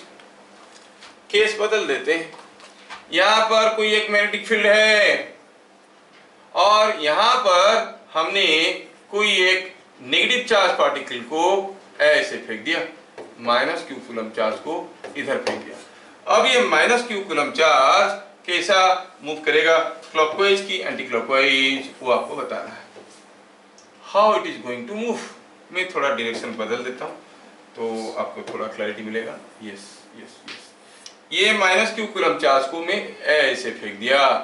बताओ, ये माइनस q कूलम चार्ज अब ये मैग्नेटिक फील्ड में घूमने वाला है और आपको मैग्नेटिक फील्ड का डायरेक्शन क्लियरली दिख रहा है, वो ऐसा है अंदर की तरफ, और आपको बताना ये है कि this negative charge in this magnetic field will rotate clockwise और एंटी क्लॉकवाइज। सोचो, b बाहर की तरफ है, अगर ये पॉजिटिव चार्ज का डायरेक्शन होता तो फोर्स नीचे की तरफ होता, लेकिन है ये नेगेटिव चार्ज तो फोर्स ऊपर की तरफ होगा। तो ये जो चार्ज है इसके ऊपर फोर्स ऊपर की तरफ होगा, या अगर ये फोर्स इसके ऊपर की तरफ हो गया तो सोचो, फोर्स हो गया ऐसे, तो होगा क्या, ये ऐसे घूमेगा, ये भी एंटी क्लॉकवाइज घूमेगा, ऐसे घूम घूम के बी को टकराएगा। अरे नहीं, ये तो लिखने के लिए इधर रख देते। हाँ, ये ऐसे घूम घूम के आएगा, ऐसे घूमते हुए जहां से गया था उधर से वापस जाएगा। कितने समय के बाद? 2 pi m by qb, क्या रेडियस बना के mb by qb, है ना। दोनों ही केस में एक इंटरेस्टिंग फैक्ट आपको मिलने वाला है, कॉमन फैक्ट जो आपकी बुक में नहीं है। एट द सेंटर ये जो एक्सटर्नल मैग्नेटिक फील्ड कैसे था, वो अंदर की तरफ था। अब ये चार्ज पार्टिकल ऐसे मूव कर रहा है, जब ये मूव कर रहा है that moving charge also produces a magnetic field, नहीं? और ये जो मूविंग चार्ज है उसके चलते जो मैग्नेटिक फील्ड होगा सेंटर में कैसे होगा, चार्ज ऐसे मूव कर रहा है तो इधर से फील्ड घुसेगा, इधर से निकलेगा। That means the magnetic field here is opposite to the external magnetic field. The magnetic field produced by the charge at the center is opposite to external magnetic field. समझ में आ रहा है? इसी से आगे हम लेंजेस लो बढ़ाएंगे, इसी से आपको समझ में आएगा डायमैग्नेटिक मटेरियल क्यों होता है, कैसे रिपल्सन होता है। समझ में आया? हम ये बता रहे हैं कि जो एक्सटर्नल मैग्नेटिक फील्ड था इनवर्ड, इसके चलते जो मैग्नेटिक फील्ड बना वो एक्सटर्नल फील्ड का ऑपोजिट बना। इस केस में एक्सटर्नल फील्ड था आउटवर्ड, ये अगर पॉजिटिव चार्ज होता तो फ्लक्स यहाँ से घुसते इधर से निकलते, ये भी आउटवर्ड होता है कि नहीं, है नेगेटिव चार्ज, तो इसके लिए यहाँ पर मैग्नेटिक फील्ड कैसे होगा, inward.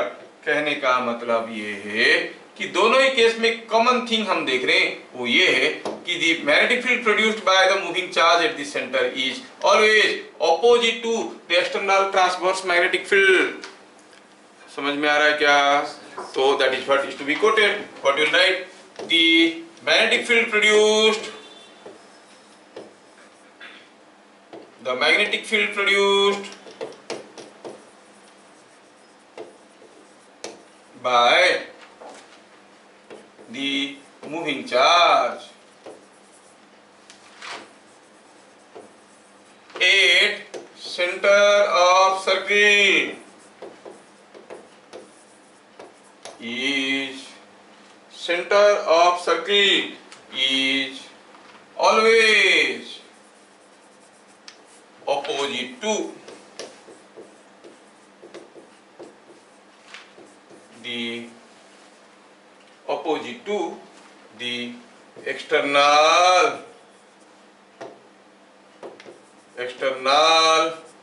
transverse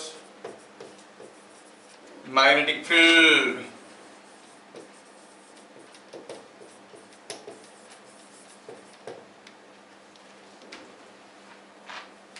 external transverse magnetic field को अपोजिट है। इधर क्लियर?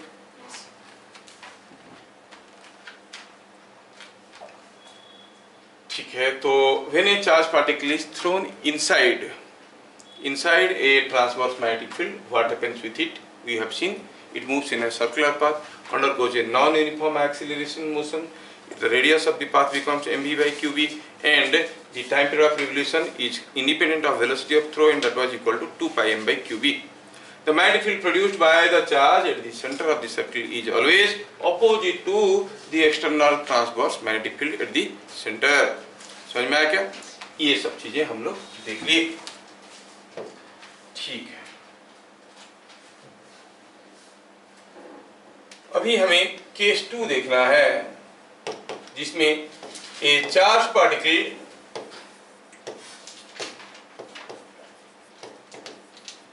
चलो मानते हैं QM is thrown into a transverse magnetic field. Now you see the difference. Into तब क्या था? Inside. ट्रांसवर्स मैग्नेटिक फील्ड मतलब V और B के बीच में एंगल 90 डिग्री है नहीं? अब सोचो कि ये एक इमेजिनरी लाइन है और इस लाइन से एक तरफ को आपको यूनिफॉर्म मैग्नेटिक फील्ड मिल रहा है, यूनिफॉर्म मैग्नेटिक फील्ड मिल रहा है इधर को। कैसा? ऐसा। This side there is magnetic field, ऐसा करके मैग्नेटिक फील्ड इधर को बना है ना? ये है magnetic field. So the magnetic field is like this. ऐसा कोई एक मैग्नेटिक फील्ड में हमने ऐसा कोई एक मैग्नेटिक फील्ड के अंदर हम फेंके कोई चार्ज Q मास M को, the field is transverse, मतलब the magnetic field is perpendicular to the velocity of the charge, और हम जानना चाहते हैं कि what will be the effect on the moving charge. Here magnetic field is like this. पहले सोचो और बताओ कि अगर मैं कोई चार्ज पार्टिकल को ऐसे फेंकूं या फिर ऐसे फेंकूं या फिर ऐसे फेंकूं, कौन सा केस में V is perpendicular to B? अरे I am throwing along the plane of the board and B is perpendicular to the board means all these velocities are perpendicular to B. कैसे भी फेंको चलेगा, मतलब आप ऐसे भी फेंक के बना सकते हो, ऐसे भी फेंक के बना सकते हो, ऐसे भी फेंक के बना सकते हो। ठीक है, मैं कोई एक डायरेक्शन लेता हूं और देखता हूं कि क्या हो रहा है। अगर कोई चार्ज पार्टिकल को हम इसके अंदर फेंक दिए, Q मास m था, उसको हमने V वेलोसिटी से फेंक दिया, जब तक फील्ड के अंदर नहीं गया था तब तक क्या था कि ये कांस्टेंट वेलोसिटी में जा रहा था, कोई फोर्स नहीं था। लेकिन जैसे ये फील्ड के अंदर घुसा, तुरंत इसके ऊपर मैग्नेटिक फोर्स आने लगेगा।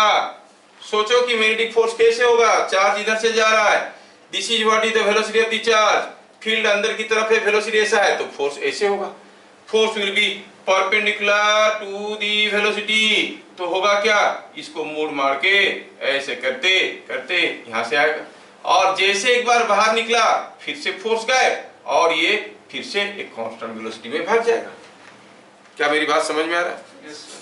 The charge particle will enter and come out like this. समझ में आया क्या? तो क्या देखे हम लोग, जब भी किसी एक चार्ज पार्टिकल को फेंके मैग्नेटिक फील्ड के अंदर, वो एक सर्कुलर पाथ फॉलो करता है। सर्कुलर पाथ फॉलो करना, एक सर्किल फॉलो करना अलग अलग है। सर्कुलर पाथ मतलब the path is that of a circle. Circular path follow करते हुए आता है, कांस्टेंट स्पीड में आता है और इधर से निकल जाते हैं। It bounces back from the magnetic field. किसी एक मैग्नेटिक फील्ड के अंदर अगर एक चार्ज पार्टिकल को फायर करोगे, वो फिर से लौट के वापस आ जाएगा बूमरैंग की तरह। समझ में आया? तो क्या लिखना है, the charge particle follows a circular path, follows a circular path and bounces back from the magnetic field.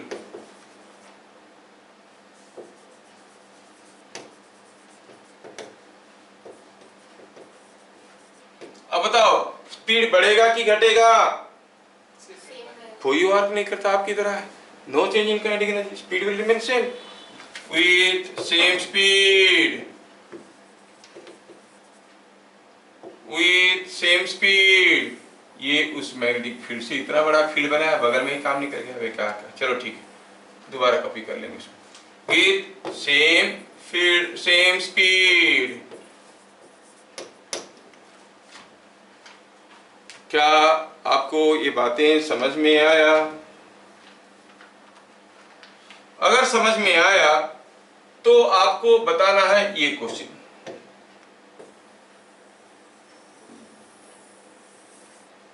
एक क्वेश्चन आपको देता हूं,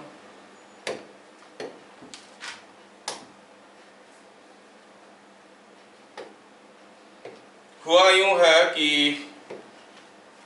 यहां पर वही वाला मैग्नेटिक फील्ड को ले आए हैं, क्योंकि यूज किए थे, बनाए थे तो यूज करेंगे ही। तो इसमें पूछा गया है कि बताओ, हम इसके अंदर अगर किसी चार्ज पार्टिकल को तीन अलग अलग डायरेक्शन में फेंकेंगे, तीन अलग अलग डायरेक्शन में फेंकेंगे, तो थोड़ा ऐसा कर देते हैं। Let me do it, make it A simpler in smaller one. ये हुआ पहला केस, ठीक है, और ये हो गया दूसरा केस, और ये हो गया तीसरा केस के लिए जगह नहीं है। चलो ये हो गया तीसरा केस। मैं तीन चार्ज पार्टिकल को इसके अंदर फेंक रहा हूं। ये पहला वाला को v वेलोसिटी में,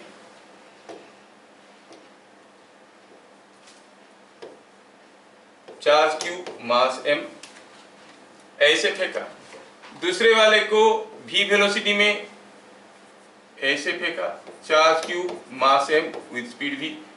तीसरे केस में v वेलोसिटी में इसको हमने कुछ ऐसा फेंका v वेलोसिटी में, charge q mass m।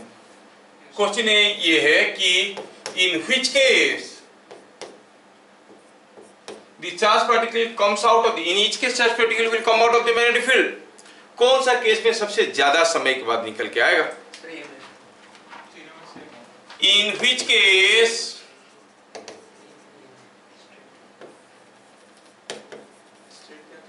the particle, in which case the particle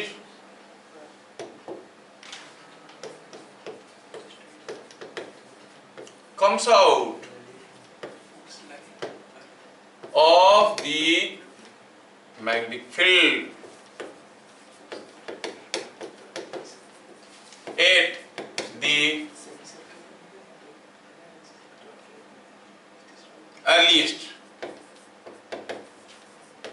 कौन सा केस में मैग्नेटिक फील्ड से ये जल्दी निकल के आएगा? चलो ऐसा सोचते हैं। तीनों ही केस में पाथ का इक्वेशन पाथ का ग्राफ ड्रॉ करने की कोशिश करिए। जैसे ये चार्ज पार्टिकल अंदर घुसा, अरे घुस गया सचमुच, अच्छा। जैसे ये पार्टिकल ऐसे घुसा अंदर, उसके ऊपर मैग्नेटिक फोर्स आएगा, फील्ड अंदर की तरफ है, फोर्स ऐसे होगा, तो फोर्स ऐसे होने से ये क्या करेगा, पार्टिकल ऐसे फोर्स आ रहा है तो ये ऐसे मुड़ के ऐसे करके निकल जाएगा, है कि नहीं?